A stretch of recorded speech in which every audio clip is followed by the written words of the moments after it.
오늘 디모데 우리 전서 5장 말씀부터 디모데전서 후서 비로소 창세기 또 잠언 이렇게 말씀을 볼 수 있도록 하겠습니다. 디모데전서 5장 우리 21절 우리 신약성경 341면에 있습니다.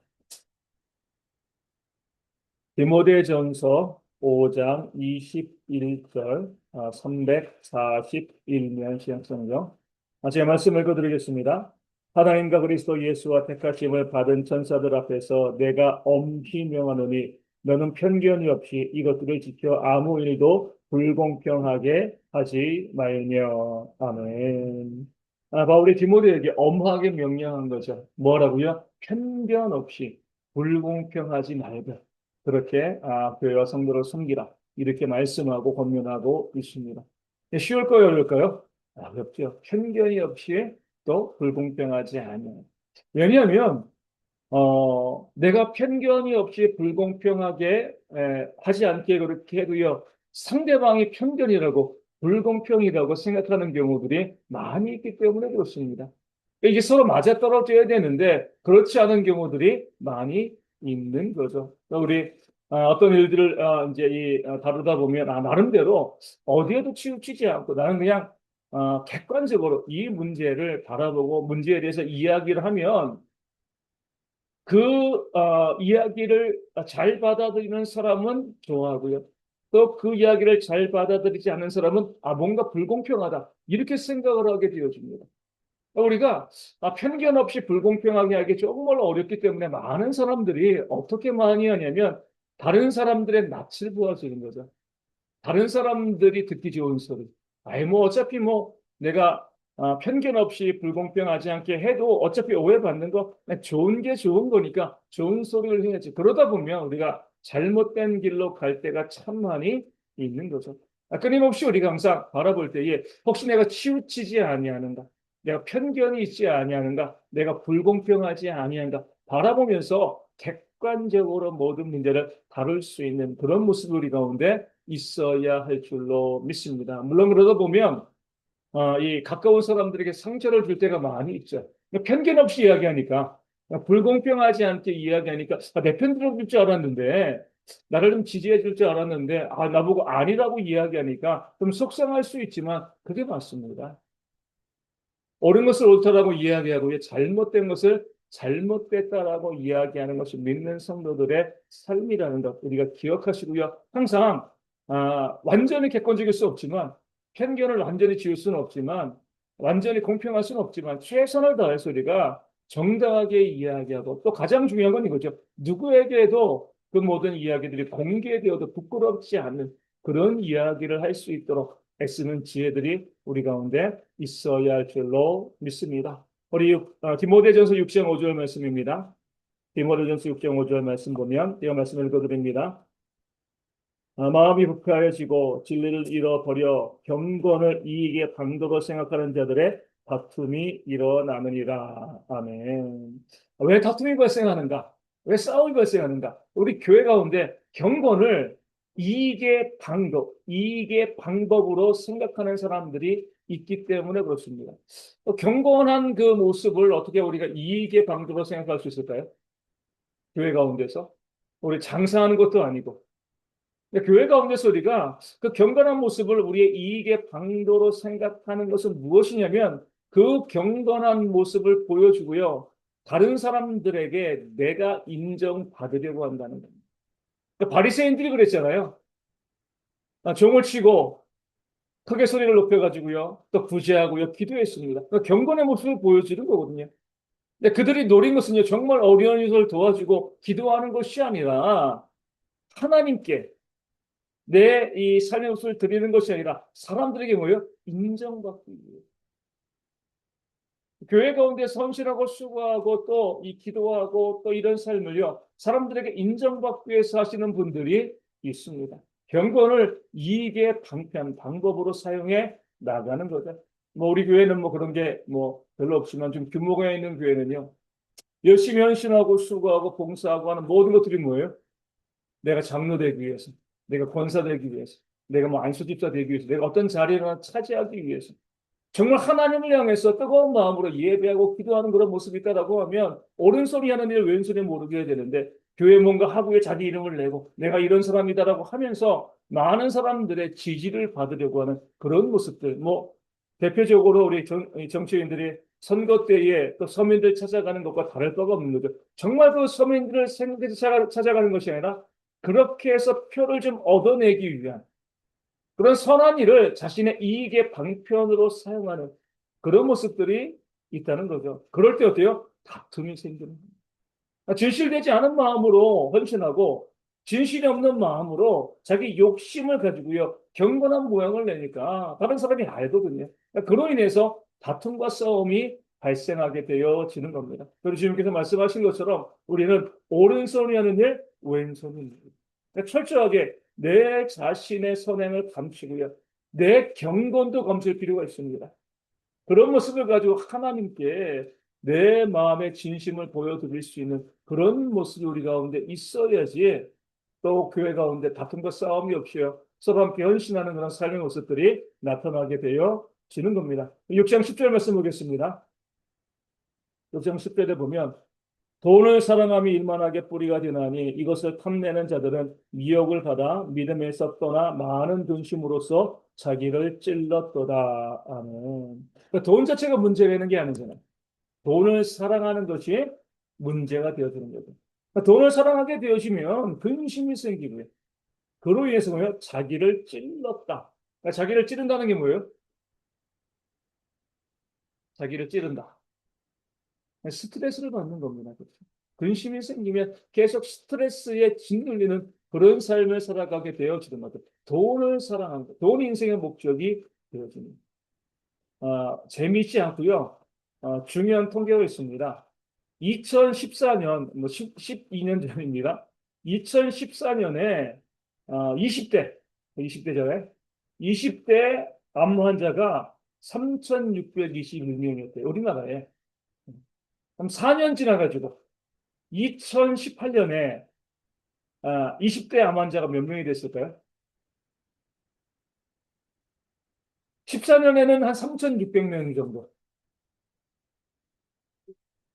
네? 7천? 8천. 통계는요, 2만 1,700여. 44.5% 폭증했다고 합니다. 그러니까 유럽도 한 50% 폭증했대요, 20대가. 근데 그건 30년 동안. 우리는 4년 동안 20대의 암 환자가 거의 50% 가까이 폭증한 겁니다.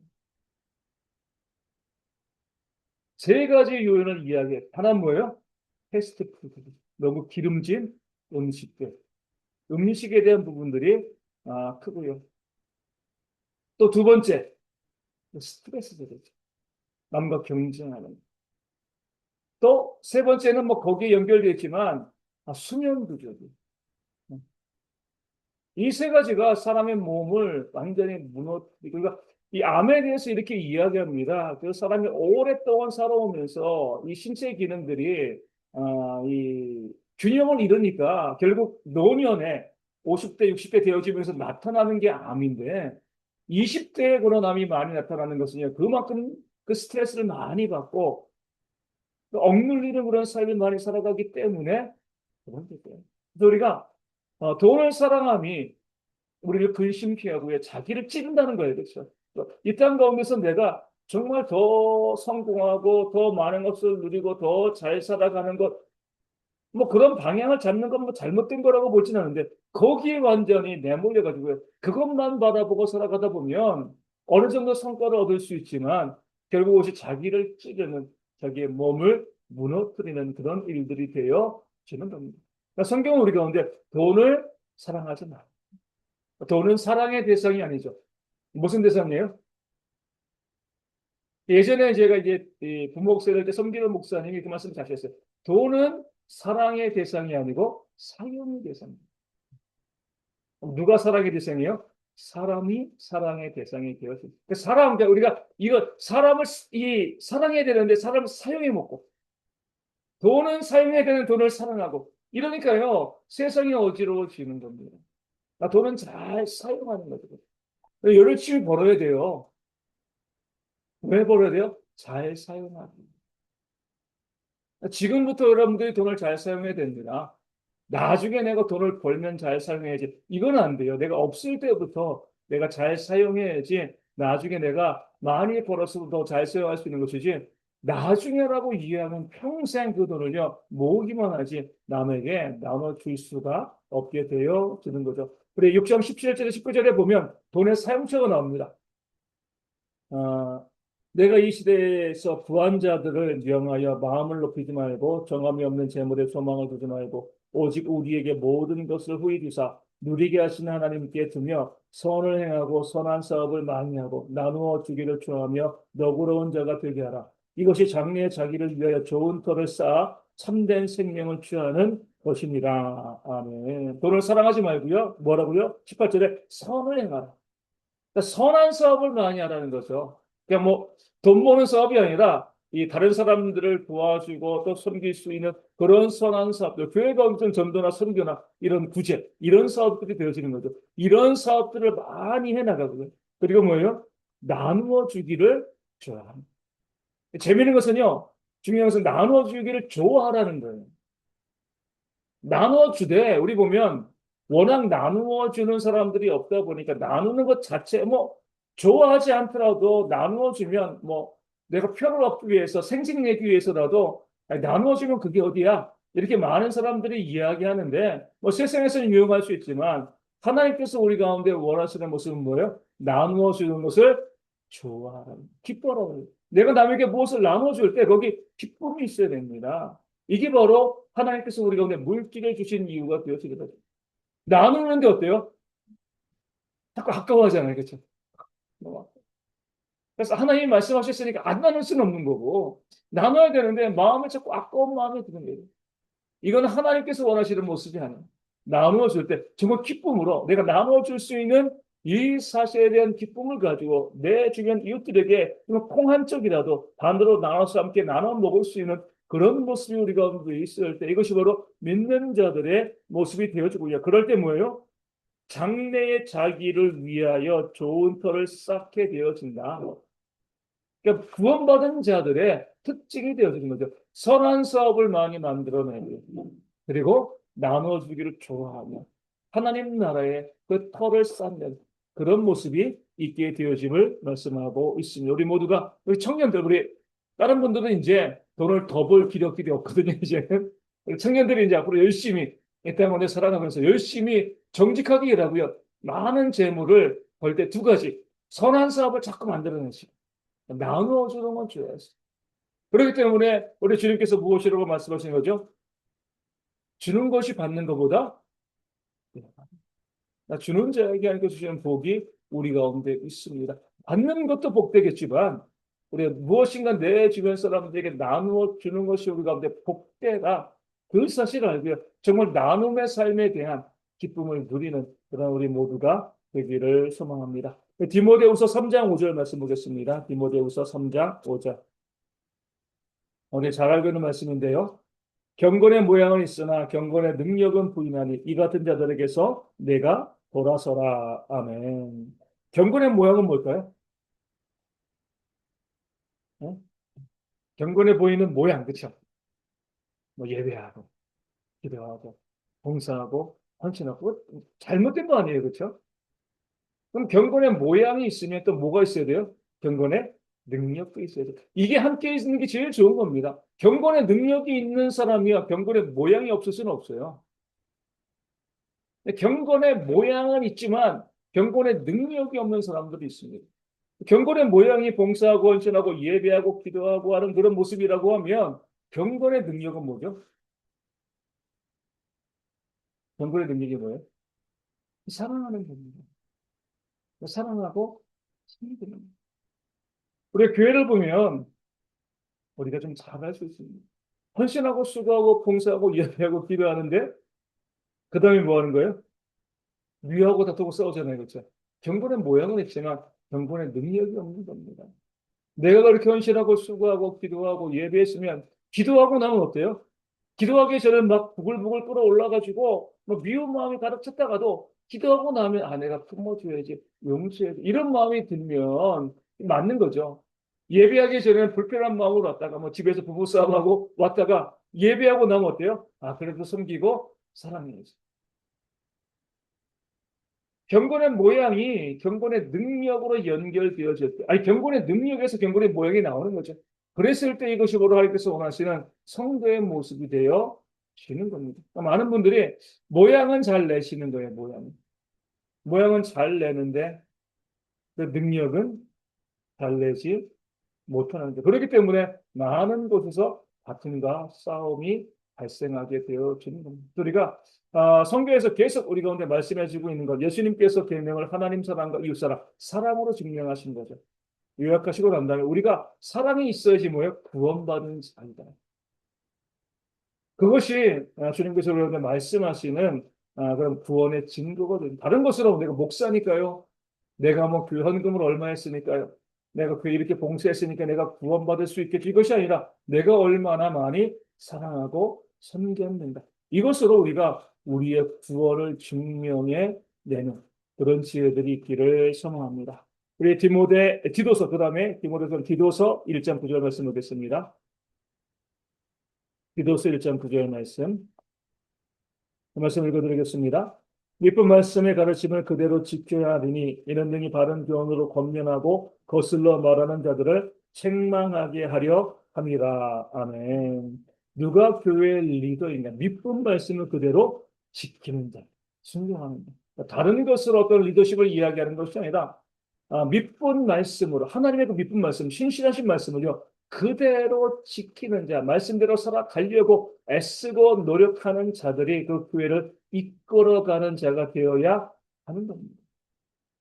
그럴 때 뭐 할 수 있는 거예요? 내가 말씀을 지키고 난 다음에 권면하고요, 교훈하고 책망할 수 있습니다. 우리 가운데 안 되는 건 내가 아무리 권면하고 교훈하고 책망해도 그것이 잘 들어가지 않는 것은요, 내가 말씀을 지키지 않습니다. 말씀을 지키지 아니하면서 권면하고 책망하면 그게 무슨 소용이 있겠습니까? 예전에 뭐 그런 뭐 경우들을 좀 봤습니다.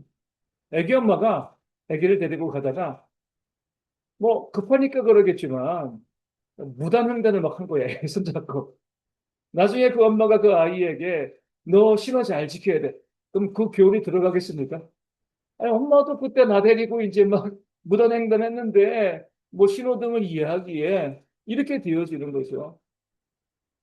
어찌되건 제가 이제 우리 정윤이도 있고 우리 정준이도 있고 뭐 가장 뭐 이 정윤이도 그러지만 가장 좋은 것 중에 하나는 뭐냐면 항상 주머니에 쓰레기를 갖고 다닌다는 거. 안 버려요 쓰레기 길거리에. 예. 우리가 그냥 막 길거리에 여기 막 쓰레기 버리고 그러면 그리고 아이들에게 버리지 말라. 그럼 아이들이 안 버리겠습니까? 엄마 아빠가 버리던데. 늘 빨리 하다 보면 주머니에 있는 쓰레기 나오고 저런 쓰레기 나오지만 어찌되었건 내가 지키고 그 다음에 그렇게 하지 말라라고 이야기하고 책망하고 교훈할 수가 있는 거죠. 우리가 교회를 이끌어가는 자들 또 어떤 공동체를 이끌어가는 자들로서 우리가 먼저 내가 순종하고 그 다음에 또 교훈하고 책망하는 그런 지혜도 우리 가운데 있어야 할 줄로 믿습니다. 1장 16절 말씀 보겠습니다. 디도서 1장 16절입니다. 그들이 하나님을 시인하나 행위로는 부인하니 가증한 자요 복종하지 아니하는 자요 모든 선한 일을 버리는 자니라. 아멘. 가증한 사람이 바로 복종하지 않는 사람이고요. 선한 일을 버리는 사람인데 어떤 사람이냐면 입으로는 하나님을 시인하지만 행위로는 부인합니다. 말로 하나님을 찬양하고 예배하지만 그 삶의 행위가 뭐예요? 말씀에 순종하지 않는 그런 삶을 살아가면 가증하다. 하나님 보시고 그러니까 우리가 입으로 찬양하는 것 정말 뭐 입으로 하나님의 이름을 부르는 것 하나님이 정말 귀하게 보실 수 있지만 정말 하나님께서 우리 가운데 원하시는 것은요 말씀을 우리 삶으로 순종해 나가는 그런 모습이라는 것 우리가 기억하시고 말씀대로 살아가는 그런 모습들이 우리 가운데 있어야 할 줄로 믿습니다. 창세기 말씀 이제 보겠습니다. 구약으로 가세요. 창세기 1장 22절과 2장 2절. 뭐 창세기는 우리가 거의 다 읽어봤죠, 그렇죠? 다른 건 안 읽어봤어도 창세기 1장 28절과 2장 2절 말씀 보겠습니다. 창세기 1장 28절, 2장 2절 제가 말씀을 읽어드리겠습니다. 하나님이 그들에게 복을 주시며 하나님이 그들에게 이르시되 생육하고 번성하여 땅에 충만하라. 땅을 정복하라. 바다의 물고기와 하늘의 새와 땅에 움직이는 모든 생물을 다스리라 하시니라. 2장절입니다. 하나님이 그가 하시던 일을 일곱째 날에 마치시니 그가 하시던 모든 일을 그치고 일곱째 날에 안식하시니라. 3장도 2장 3절도 보겠습니다. 하나님이 그 일곱째 날을 복되게 하사 거룩하게 하셨으니. 아멘. 하나님의 사람을 지으시는 가장 먼저 하시는 일이 뭐예요? 복을 주신 거예요. 뭐 다른 거 명령하시는 것이 아니라 만드셨으니까 하나님의 피조물이기 때문에 사람에게 복을 주시는 거죠. 복을 받아 누리게 하기 위해서 사람을 지으셨다. 보여주시는 겁니다. 복을 주셨다는 것은요. 창세기 12장에 있는 것처럼 복이 되게 하셨다는 거예요.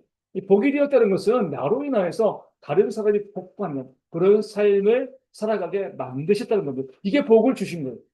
우리는 복을 생각할 때 하나님께 복 받았다라고 생각을 하면 내가 받은 복만을 생각을 하거든요. 근데 정말 복 받은 건 뭐냐면 복이 되는 거예요. 그러니까 다른 사람들에게 복을 나눠주고 다른 사람을 행복하게 만드는 것이 내가 복 받은 겁니다. 내가 잘 되는 것이 아니라 내 주변 사람들이 복되게 만드는 거죠. 하나님께서 일곱째 날을 복되게 하시고 그것으로 안식하게 하셨습니다. 이것이 바로 거룩인 거죠. 믿는 자들이 거룩한 삶을 살아간다는 것은요, 나로 인해서 내가 복이 되어서 내 주변 사람을 안식하게 하고요. 그 사람들에게 복을 나눠주는 그런 삶을 살아가게 하는 겁니다. 이게 바로 내가 복 받은 거예요. 우리가 잘 생각하셔야 돼요. 내가 복을 받았기 때문에 내 주변 사람들에게 복이 전달되었습니다. 그러니까 내가 복을 받았다는 것은요, 내 주변 사람들에게 복이 전달되는 것을 알 수 있는 거예요. 내 주변 사람들에게 그 복과 쉼과 안식이 나눠주지 않는데 내가 복 받았다라고 이야기하면 잘못된 거죠. 우리 얼마 전에 우리 대전에서 큰 불이 나가지고 많은 분들이 목숨을 잃었습니다. 그리고 나가지고 이제 이 회사의 회장의 언행들이 자꾸 이 뉴스에 나오잖아요. 직원들을 하대하고요, 막말을 하고 막 이런 것들이 나오게 되어지는 거죠. 그 사람이 나름대로 이제 규모가 있는 기업의 회장이니까 돈을 얼마나 많이 벌었겠습니까? 사람들이 봤을 때는 복 받았다라고 생각하지만 복이 아닌 거예요. 왜냐면 그것이 진짜 복이라고 하면 그 복이요. 그 회사 직원들에게, 주변 사람들에게 흘러가야 되는데 흘러가는 게 없잖아요. 흘러갔을 때 그것이 정말 복된 것이지 나는 그냥 많은 것을 가지고 누리고 살면서 내 주변 사람들이 힘들어하고 어려워하는 그런 삶을 살아가면 우리가 세상적으로는 그냥 복 받았다라고 이야기할 수 있지만 성경적으로는요 복을 받은 것이 아닙니다. 내가 받은 복을 계속 나눠줄 때 아까 우리 디모데 후서 말씀하는 것처럼 그 돈을 사랑하지 않고 나눠주기를 좋아하는 모습이 있을 때 그 사람이 복을 받은 겁니다. 나눔이 없이는요 복이 없는 거죠. 그러니까 위험한 게 무엇이냐면 나누지도 않는데 주변 사람들에게 복을 주지도 않는데 내가 잘 돼요. 이것은 내 머리에 숯불을 쌓는 거죠. 하나님의 진노가 언젠간 나에게 임하게 되어 지는 겁니다. 이 땅에서 임하지 않는다라고 하면 우리가 영벌로 하나님의 진노를 받게 되어 지는 거죠. 그렇기 때문에 내가 끊임없이 내가 하나님의 복받은 자로서 내 주변 사람들에게 그 복된 것을 나눠주는 그런 모습이 우리 가운데 있어야 할 줄로 믿습니다. 우리 교회도 마찬가지예요. 우리도 힘들고 또 그 재정적으로 많은 부족함이 있지만 우리가 선교지 교회도 덥고요. 그리고 작은 교회도 계속 우리가 섬겨야 되는 이유가 그렇게 우리가 복을 흘려보낼 때 나눠주게 되었을 때 하나님께서 이 교회를 복되게 하시기 때문에 그렇습니다. 우리만 바꾸요. 우리만 어떻게 먹고 살려고 아둥바둥 애쓰다 보면 우리가 흘림과 나눔이 없게 되어지면 교회에 하나님의 복이 메마르게 되어지죠. 교회가 복될 수가 없는 나눔과 흘림을 통하여서 그 복을 또 증거하고 나누는 그런 모습들이 우리 가운데 있어야 할 줄로 믿습니다. 우리 3장 16절 말씀 보겠습니다. 창세기 3장 16절 말씀. 그 말씀을 읽어드리겠습니다. 또 여자에게 이르시되 내가 내게 임신하는 고통을 크게 더하리니 내가 수고하고 자식을 낳을 것이며 너는 남편을 원하고 남편은 너를 다스릴 것이니라 하시고. 아멘. 어떤 말씀의 맥락 가운데 이것이 이어진 거죠? 범죄하고 난 다음에 먼저 뱀에게 이 저주를 하시고요. 그 다음에 이제 먼저 이제 이 뱀에게 이제 이 말씀 저주하시고, 그 다음에 두 번째로 여자에게 저주를 하고요. 마지막으로 뭐예요? 남자에게. 지금 하나님께서 죄를 지은 것에 대한 저주를 내립니다. 그럴 때 이제 여자에게 이렇게 이야기합니다. 이 남편의 다스림을 받게 되어진다. 이게 뭐예요? 왜 남편의 다스림을 받게 되어지는 거죠? 그거 바울이 이야기하죠. 먼저 하와가 선악을 알게 하는 나무 열매를 먹었기 때문에, 먼저 뱀의 유혹에 넘어갔기 때문에, 그것을 그 남편에게 주면 남편 아담도 먹은 거죠. 먼저 범죄했기 때문에. 그러니까 이 남자와 여자에 있어가지고 어, 여자가 더 열등하기 때문에 다스림을 받는 게 아니에요. 이거는 형벌로 주어진 겁니다. 먼저 범죄한 자이기 때문에 여자가 남자에게 다스림을 받게 되어 주는 겁니다. 그러니까 이것이 다스림을 받는 것, 우리가 쭉 봤을 때 지금 뭐 뱀에게 주어진 형벌, 또 여자에게 주어진 형벌, 또 아담에게 주어진 그 형벌이 있는 거잖아요. 이 형벌이 우리의 죄로 인한 결과이기 때문에 그러한 형벌을 통해서 우리는 뭐예요? 예수님을 바라보게 되어지는 거죠. 우리가 죄를 지어서 이런 불합리한 일들이 있다는 가운데 벌어지고 있구나. 남자에게 주어진 형벌 뭐야? 땀 흘려가지고 수고하고 애써야지만 이 간신히 먹을 것을 얻을 수 있는 것이 바로 남자에게 주어진 형벌이 되어지는 거죠. 올바르지 않은 겁니다. 하나님의 나라에서는요, 땀 흘려 수고해서 먹을 수 있는 것이 아니죠. 그렇죠? 네, 범죄했기 때문에 그런 형벌이 주어진 겁니다. 그런 면에서 우리가 뭐 이 사회적으로 이 남자가 가장이니 또 뭐 아니니 또 우리 지금 우리 큐티인에서 보면 이 남자의 가장됨을 너무 많이 강조하는 그런 이제 간증들이 많이 있잖아요. 그렇죠? 많이 있는데 우리가 단순히 하나님께서 그런 질서를 주신 이유는요. 남자의 우월성 때문이 아니라 죄로 인해서 주어진 것이라는 거예요. 나중에 우리가 새하늘과 새 땅에 가게 되어지면요. 그런 관계가 사라지죠. 죄의 문제가 해결되어집니다. 이 땅에서 죄로 타락하고 오염된 세상에서 그런 질서, 죄로 인한 질서가 있는 것이지 하나님의 나라에서는요. 그런 질서가 없습니다. 하나님 그리고 모든 백성들 다 동등한 성도들이 되어지는 거죠. 그런 면에서 우리가 그런 불합리한 이 여자들이 남자에게 다스림을 받는 그런 불합리한 구조를 보면서 누가 낫다 못하다 이것을 따지는 것이 아니라 우리의 죄로 인하여서 이런 불합리한 일들이 있다는 가운데 벌어지고 있는구나라고 생각하시고요. 예수님을 바라보는 그런 모습들이 우리 가운데 있어야 할 줄로 믿습니다. 우리 7장 1절 말씀 보겠습니다. 창세기 7장 1절입니다. 7장 1절에 여호와께서 노아에게 이르시되 너와 내 온 집은 방주로 들어가라. 이 시대에서 내가 네 앞에 의로움을 내가 보았음이니라. 아멘. 노아가 뭐가 의로운 거죠? 하나님께서 노아를 구원하실 때 그 의로움을 보시고 구원한 거잖아요. 노아의 의로움이 어디 나타났어요? 바로 그 앞절에 있습니다. 6장 22절 노아가 그와 같이 하여 하나님이 자기에게 명하신 대로 다 준행하여 그리고 나서 그 다음에 뭐예요? 노아의 의로움을 보았다라고 하죠. 우리의 의는요 순종입니다. 그렇죠?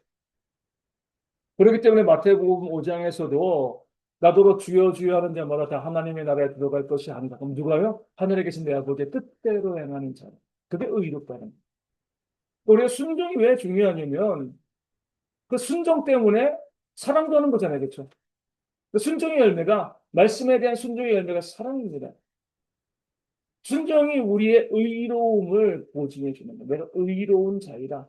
내가 택함 받은 자이고 내가 구원받은 자이다. 그러니까 순종은요. 내가 하는 것이라고 보시면 안 돼요. 물론 나도 해야겠지만 하나님께서 나로 순종하게 만드십니다. 그러니까 구원받은 백성은요. 자꾸 하나님께서 순종하도록 그 사람을 이끌어 가시고 만들어 가십니다.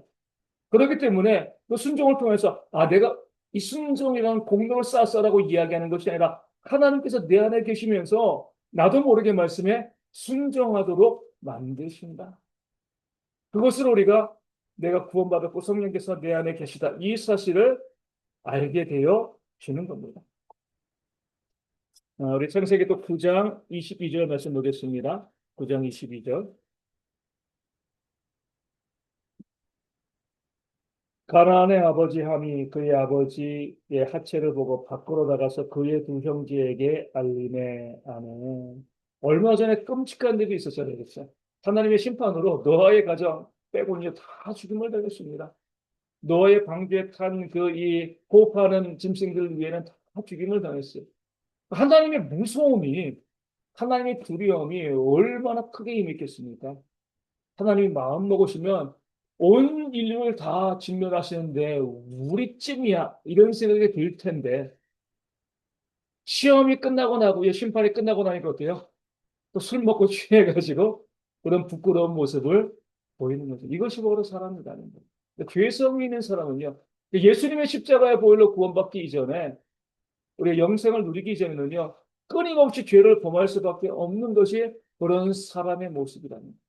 그 노아가 그렇게 의로운 자였고요. 말씀의 준행함으로 방주도 만들고 하나님의 놀라운 무서운 심판을 다 받음에도 불구하고 또 돌풀이에 걸려서 넘어지고 또 범죄하는 그런 모습을 성경은 우리 가운데 보여주고 있습니다. 우리도 다 똑같다는 거예요. 그런 면에서 우리가 항상 예수님을 바라보고요, 우리의 행위로는 구원받을 수 없고 예수님의 십자가의 보혈로 구원받을 수 있고 또 말씀 가운데 순종하려는 그런 삶을 통해서 우리 가운데 구원의 선물이 주어진다. 그 사실을 바라볼 수 있는 지혜가 우리 가운데 있어야 할 줄로 믿습니다. 11장 9절 보겠습니다. 창세기 11장 9절입니다.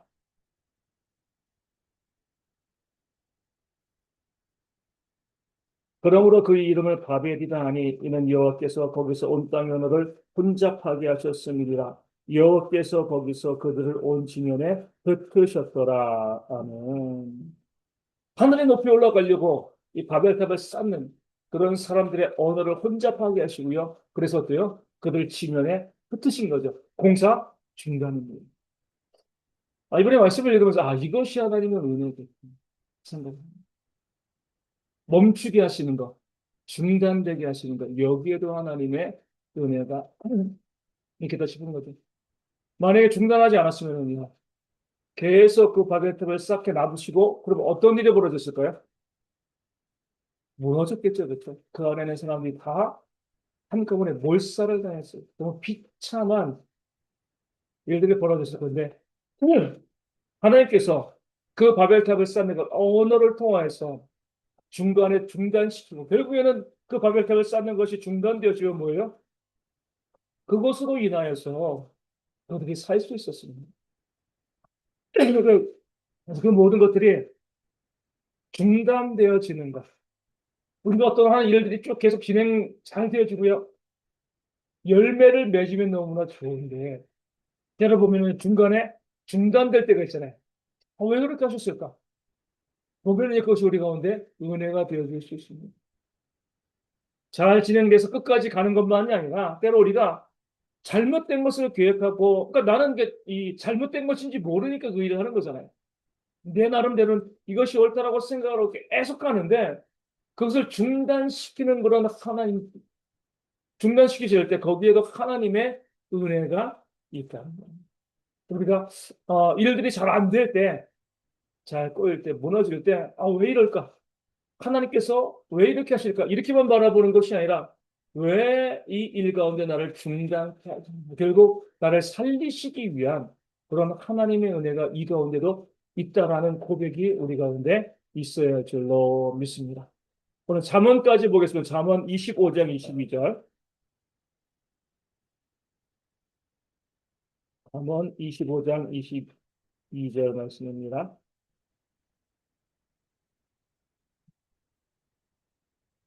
939면이죠. 잠언 25장 22절 말씀. 말씀 읽어드리겠습니다. 그리하는 것은 핀 숯을 그의 머리에 놓는 것과 일반이여 여호와께서 내게 갚아 주시리라. 아멘. 그 앞절 보면 내 원수가 배고파하거든 음식을 먹이고 목말라하거든 물을 마시게 하라. 원수를 사랑하라. 원수가 배고프면 밥 주고 목마르면 물 줘라. 이렇게 이야기하죠. 왜냐하면 그것이 바로 결국 우리가 원수를 사랑하는 것이 우리가 의도치 않지만 바로 원수에게 심판을 불러오는 것이기 때문에 우리 이렇게 생각하죠. 내가 원수에게 물 주고 밥 준다고 원수가 뭐 미안해하거나 고마워하거나 깨닫는 거 아니잖아요. 이게 바로 원수의 머리에 숯불을 쌓아두는 겁니다. 내가 그렇게 섬기고 헌신할 때도 원수가요, 정말 그 원수된 자가 그 가치를 알지 못합니다. 고마워하지 않아요. 오히려 그렇게 원수를 섬기는 나를 더 무시하고 멸시합니다. 그런데 하나님께서 그것을 가지고요, 그 원수의 심판을 행하시는 겁니다. 내가 그 심판을 바라보면서 원수에게 잘해주는 건 아니지만, 우리가 원수에게 잘해줄 때에 우리가 억울해하거나 이럴 필요가 없다는 거죠. 그 원수가 그것을 받아들이지 못하고 오히려 더 악한 길로 걸어갈 때 그 원수가 심판당하는 근거가 되어지고요. 그 다음에 뭐예요? 하나님께서 내게 갚아 주시라. 그 원수에게 하는 것이 하나님께서 원수는 나에게 아무것도 안 갚아주지만 하나님께서 내게 갚아주신다는 겁니다. 일석이조죠, 그렇죠? 어떻게 보면 원수도 심판하고 원수에게 그 공의로운 심판도 임하고요. 내가 하나님께 갚음을 받는 것이니까 내가 원수에게 주고 원수를 섬긴다고 다 잃어버리는 것이 아니라 하나님께서 그런 나에게 더 풍성한 것으로 갚아주시니까 우리가 원수에게 목마를 때 물 주고요. 배고플 때 밥 주는 거 왜 못하겠습니까? 그렇죠? 그런 마음을 가지고 우리가 하나님의 심판과 하나님의 채우심을 바라보면서 원수를 사랑하는 마음으로 섬기고요. 그리고 끝인 거죠. 난 사랑으로 섬기면 끝인 거예요. 거기에 대해서 그 결과나 뭐 이 피드백을 바라시면 안 되는 겁니다. 그냥 사랑하고 섬기고 끝을 맺으시면 되는 겁니다. 마지막으로 27장 2절, 잠언 27장 2절 말씀 보겠습니다. 잠언 17장 2절 말씀. 타인이 너를 칭찬하게 하고 내 입으로는 하지 말며 외인이 너를 칭찬하게 하고 내 입술로는 하지 말지니라. 아멘. 예, 지난번 우리 신방 때도 비슷한 말씀을 함께 나눴는데 말씀을 들으면서 이런 생각이 들었습니다. 이 말씀을 읽으면서 아 그래 내 입으로 나를 칭찬하는 것이 아니라 남의 입이 이웃이 나를 칭찬하게 만드는 것. 아 이거 정말 중요하구나. 그래서 우리가 항상 이제 이런 생각을 하시면 좋을 것 같아요. 하나님께서 이 신방 때 이런 말씀을 나눴습니다. 마지막 심판대에서 남편에게 물어보실 거예요. 당신의 아내가 어디 가야 됩니까? 아내에게 물어볼 거예요. 당신의 남편이 구원받을 수 있겠느냐? 당신이 판결해라. 자녀에게 물어볼 겁니다. 당신의 부모가 어디로 가야 될 것 같냐? 다른 사람들이 나에게 이야기하는 것. 내가 구원받을 수 있으면 내가 뭐 교회 열심히 헌신했으니까 내가 천국 가지 이것이 아니라 그 주변 사람들이 나에 대해서 무엇이라고 이야기할 것입니다.